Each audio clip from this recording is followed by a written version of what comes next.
نحمده ونصلي على رسوله الكريم أما بعد فأعوذ بالله من الشيطان الرجيم بسم الله الرحمن الرحيم فاذكروني أذكركم واشكروا لي ولا تكفرون.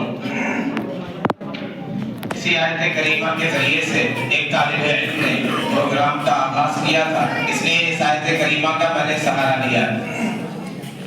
سب سے پہلے آج کے اس عظیم الشان اجلاس تکمیل قرآن کے انعقاد پر اللہ رب العزت والجلال کی بارگاہ میں جبین شکر و نیاز ہم کرتے ہیں، اور آپ سبھی حضرات کا اور سامعات کا، خواتین کا شکریہ ادا کرتے ہوئے دید و دل پر شراب کے ذریعے سوغات پیش کرتے ہیں. نگاہیں متعلق تھی آمد فصل بہارا کی ذہن نسبت کے آپ آئے بہار جاویدہ لے کر، فجزاکم اللہ تعالی احسن الجزاء. آپ حضرات کا شکریہ ادا کرنے کے بعد ایک شکایت بھی ہو جائے، خوگر حمد سے تھوڑا سا گلا بھی سن لے. ایک کنفیوژن یہاں اکثر رہتا ہے، ہر پروگرام میں رہتا ہے. آپ اس انتظار میں رہتے ہیں کہ پروگرام کب شروع ہوگا اور ہمارے مہمان کتنے آ جاتے ہیں. ہم اس انتظار میں رہتے ہیں کہ آڈینس آئے، سامعین آئے تو ہم اپنا پیغام پہنچائیں، اپنے مین مقرر کو آپ کے سامنے پیش کریں، آپ کے حوالے کریں. تو یہ کنفیوژن ختم ہونا چاہیے، یہ غلط فہمی دور ہونی چاہیے، اور آپ پر لازم ہے کہ آپ اس کا آغاز کریں. آپ پہلے سے آنا شروع کریں، بھلے ادھر سے تاخیر ہو جائے، اس لیے کہ آپ جہاں آئیں گے اس مجلس میں اللہ کا ذکر ہوگا، قرآن کی باتیں ہوں گی، پیارے آقا صلی اللہ علیہ وسلم کا فرمان سنیں گے. وہ بچہ انگلش میں تقریر کر رہا تھا، پورا تو نہیں سنائی دیا، ایک چیز سنائی دیا unfortunately. تو you are fortunate کہ آپ یہاں پہ ہیں. You are under the blessing of angels.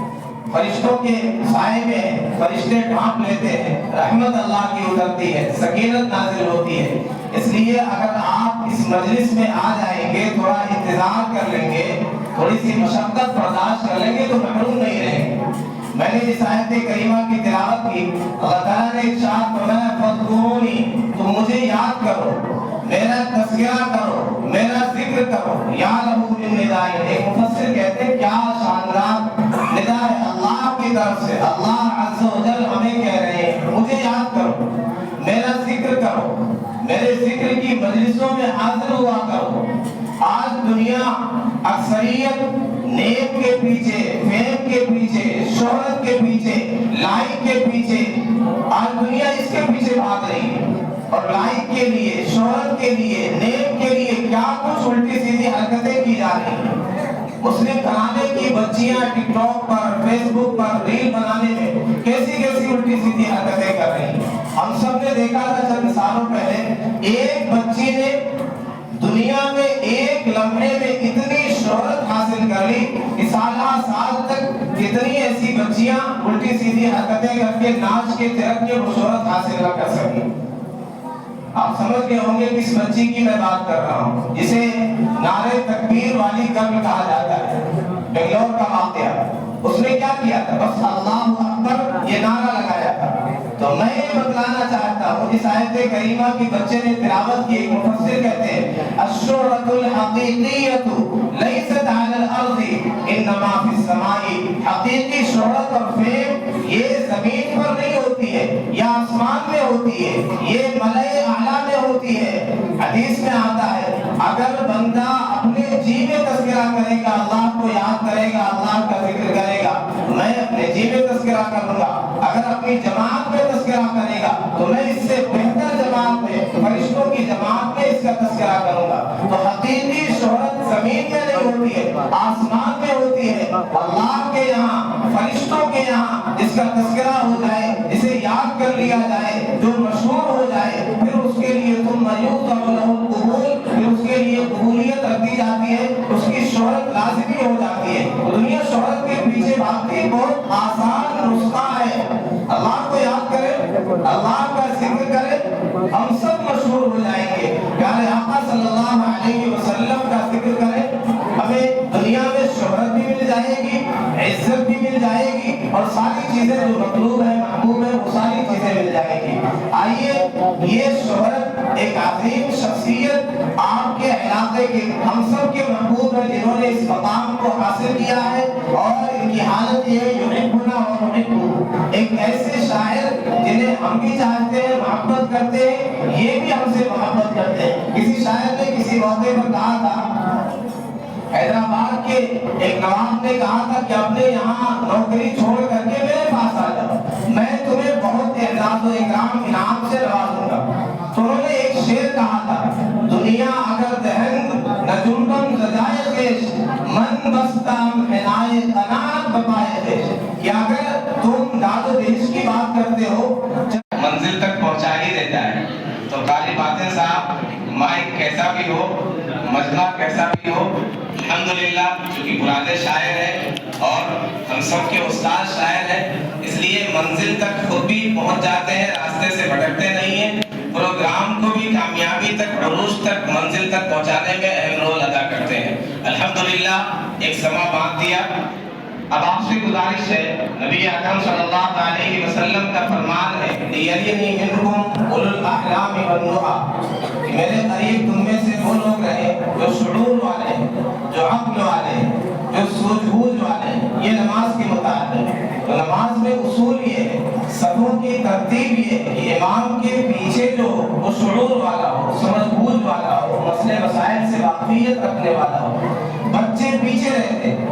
یہی ترتیب اجلاس کی بھی ہوتی ہے، اور یہ ہونی چاہیے، جو عام طور پہ مفقود ہوتی ہے، نہیں پائی جاتی ہے ہماری مجلسوں میں، محفلوں میں۔ تو یہ ترتیب ابھی سے بدل لے تاکہ حدیث پر بھی عمل ہو جائے، تو حدیث میں کہیں نہ کہیں اشارہ ہے۔ تو نماز میں جو ترتیب ہے، مسجد میں جو ترتیب ہے، بچے پیچھے رہیں گے۔ یہاں بھی آپ سے گزارش ہے کہ بچوں کو پیچھے کر دیں، آپ آگے آ جائیں، بڑے حضرات آگے آ جائیں، بچوں کو پیچھے کر دیں، بڑے لوگ آگے آ جائیں۔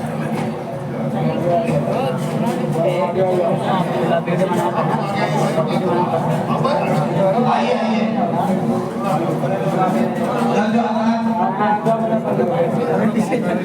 اچھی باتوں کو، نصیحت کی باتوں کو، انبیاء کے پیغامات کو سنتے نہیں، اگنور کرتے ہیں، نظر انداز کرتے ہیں۔ پھر دوسرا مرحلہ یہ ہوتا ہے کہ بار بار یہ دنیا کا ہر غم اٹھا کر کے، ہر تکلیف برداشت کر کے نبی کسی نہ کسی طرح پہنچاتے ہیں، انفرادی طور پہ، اجتماعی طور پہ، سری طور پہ، علانیہ طور پہ، کسی نہ کسی طرح نبی اپنا پیغام پہنچا کے رہتے ہیں۔ جب بات پہنچی جاتی ہے پھر عمل کرنے کے لیے تیار نہیں ہوتے۔ پھر آخری مرحلہ تباہی کا کسی کے یہ ہوتا ہے، وَلَكِنْ لَا تُحِبُّونَ النَّاصِحِينَ۔ ابھی تک تو یہ ہے کہ نصیحت اور اچھی باتیں سنتے نہیں ہیں، دوسرا مرحلہ سنتے ہیں، عمل نہیں کرتے ہیں، تیسرا مرحلہ یہ ہوتا ہے نصیحت بھی ناپسند ہے، نصیحت کرنے والے اللہ کے نیک بندے، انبیاء، ان کے نقش قدم پر چلنے والے انبیاء کے وارثین، ان سے نفرت ہو جاتی ہے، ان سے بغاوت ہو جاتی ہے، ان سے کراہیت ہو جاتی ہے۔ جب یہ اس نتیجے پر قوم پہنچ جاتی ہے کہ ناصحین سے دشمنی موجود ہے،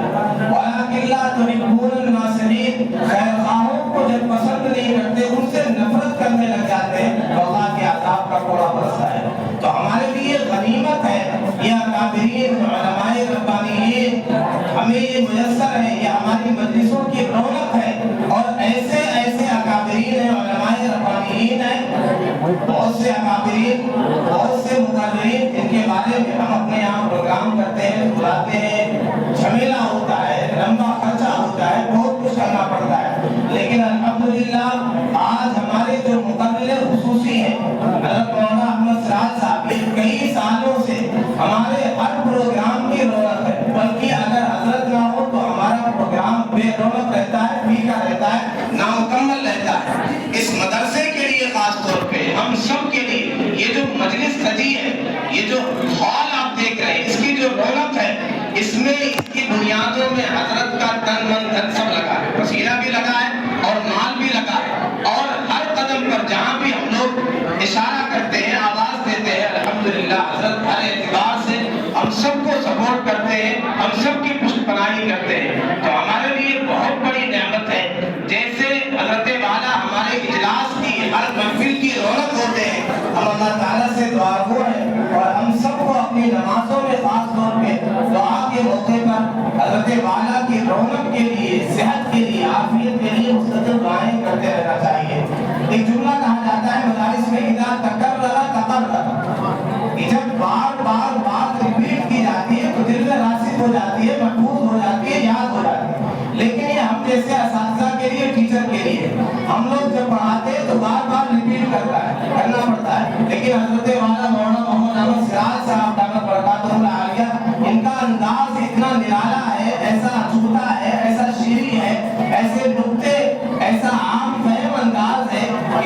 والا جب درس دیتے ہیں، جب بات کرتے ہیں، اذا خطب احمد سراج تقرر، یہاں بار بار ریپیٹ کرنے کی ضرورت نہیں ہوتی، یہاں تکرار کرنے کی ضرورت، اس کی گواہی حضرت والا کے شاگرد بھی دیں گے اور سارے سامعین دیں گے۔ اس میں عوام کا بھی فائدہ ہوتا ہے، بآسانی بات سمجھ میں آ جاتی ہے، پیغام پہنچ جاتا ہے، آواز کا علماء کا بھی فائدہ ہوتا ہے، انہیں نقطے مل جاتے ہیں، انداز مل جاتا ہے، طریقہ مل جاتا ہے، کیسے بات کی جائے، کیسے پیغام پہنچایا جائے۔ میں بسط خلوص و محبت حضرت والا سے ملتمس ہوں تشریف لائیں اور ان خطوط کی تعین فرمائیں جس سے ہماری راہ کی بات ہے۔ یہ مبارک لمحہ آیا،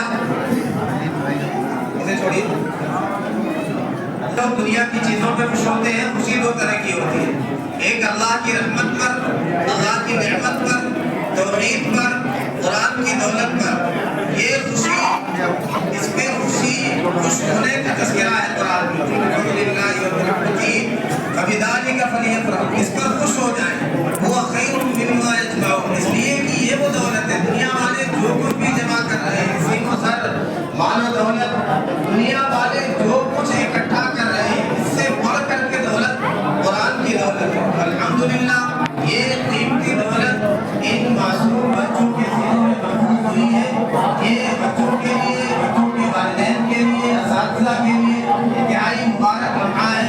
اب بغیر کسی تاخیر کے آپ حضرات سکون ہو جائیں، میں ان طلبہ سے گزارش کرتا ہوں کہ قرآن مقدس کے آخر سے سورتیں پڑھ کر کے اپنا قرآن مکمل کریں، پھر اس کے بعد مقبول گرامی حضرت مولانا مفتی عبدالواجد صاحب فرمانی دعوت برکاتہ العالیہ کا خطاب ہوگا، پھر نصیحت ہوگی، پھر دعا کے آج کا اجلاس مکمل ہوگا۔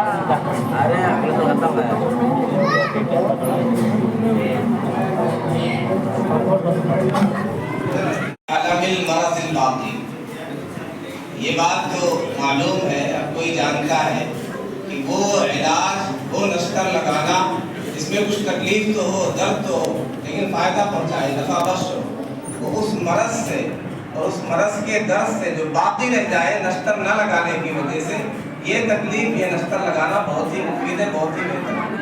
من المعلوم ان علم العلاج النافع ایسر واخف من علم المرض الباطن۔ الحمدللہ وہ نشتر لگایا ہے، وہ علاج کیا ہے، وہ آپریشن کیا ہے۔ جزاکم اللہ تعالی احسن الجزاء۔ اللہ سے دعا ہے کہ اللہ تعالیٰ کو تمام امراض کو جس کی آپ نے نشاندہی فرمائی ہے، جس حوالے سے آپ نے نشتر لگایا ہے، اللہ تعالیٰ ان تمام امراض کو دور فرمائے، کو ٹھیک فرمائے۔ اب مبارک گھڑی آ گئی، مبارک ساعت آ گئی ہے، اس کے لیے ہم سب حضرات یہاں پہ جمع ہیں، صاحب ہمارے درمیان حاضر ہو جاتے ہیں، اس لیے یحبنا ونحبہ، ہم ان سے پیار کرتے ہیں یا ہم سے پیار کرتے ہیں، اور اصل وجہ جو ہے عشق رسول پیارے آقا صلی اللہ علیہ وسلم کی محبت کی شمع ہمارے دلوں میں جلاتے ہیں، اس لیے یہ ہمیں محبوب ہے، اس لیے بھی محبوب ہے کہ جتنے بھی شعراء آج کل ملیں گے ہماری جماعت میں، سب نے انہیں سن کر کے، انہیں دیکھ کر کے سیکھا ہے، پڑھنا سیکھا ہے، اس لیے بھی محبوب ہے۔ آئیے آپ کے محبوب اور چہیتے